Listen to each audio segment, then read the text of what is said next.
बीरबल की बुद्धि और समस्या को भांप लेने की कला के कारण बादशाह उन्हें खूब पसंद करते थे। इसी कारण से दूसरे लोग बीरबल से उतना ही जलते थे। इन जलने वालों में से एक अकबर का साला भी था। वो हमेशा से ही बीरबल को मिला हुआ खास स्थान लेना चाहता था।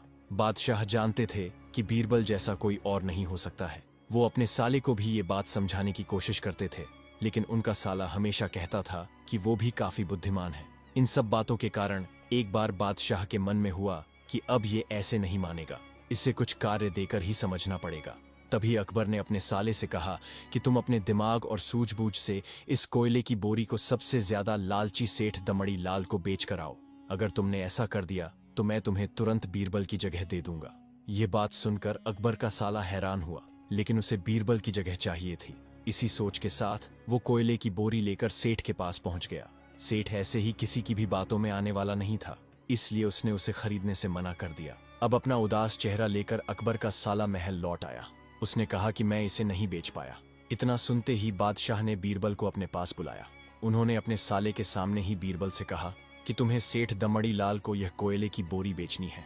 बादशाह का आदेश मिलने पर बीरबल ने कहा कि आप एक बोरी बेचने के लिए कह रहे हैं, मैं उस सेठ को एक कोयले का टुकड़ा ही 10,000 में बेच सकता हूँ।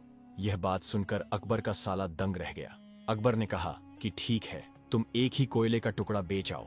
बादशाह का आदेश मिलते ही एक कोयले का टुकड़ा उठाकर बीरबल वहां से चले गए।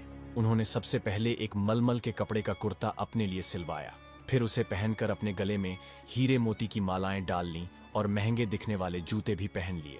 इतना सब करने के बाद बीरबल ने उस कोयले के टुकड़े को सुरमा यानी काजल की तरह बारीक पीसकर एक कांच की डिब्बी में डलवा लिया। इसी भेष में वो महल के मेहमान घर में आ गए। फिर बीरबल ने एक इश्तिहार दिया कि बगदाद में एक जाने माने शेख पहुंचे हैं जो जादुई सुरमा बेचते हैं। सुरमे की खासियत में बीरबल ने लिखवाया कि इसे लगाने वाला अपने पूर्वजों को देख सकता है। यदि पूर्वजों ने कोई धन छुपा कर रखा है तो वो उसका पता भी बता देंगे।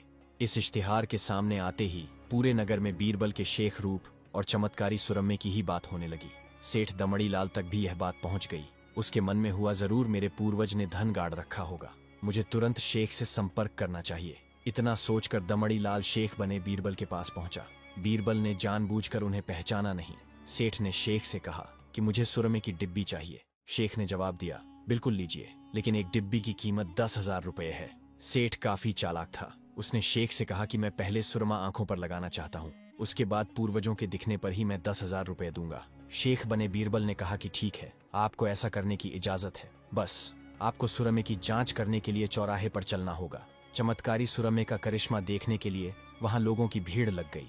तब बीरबल बने शेख जोर जोर से कहने लगे कि इस चमत्कारी सुरमे को सेठ जी लगाएंगे। अगर ये सेठ अपने माता पिता की ही औलाद हैं तो इन्हें सुरमा लगाते ही तुरंत पूर्वज नजर आ जाएंगे। पूर्वज नहीं दिखे तो मतलब यह होगा कि वो अपने माता पिता की औलाद नहीं है।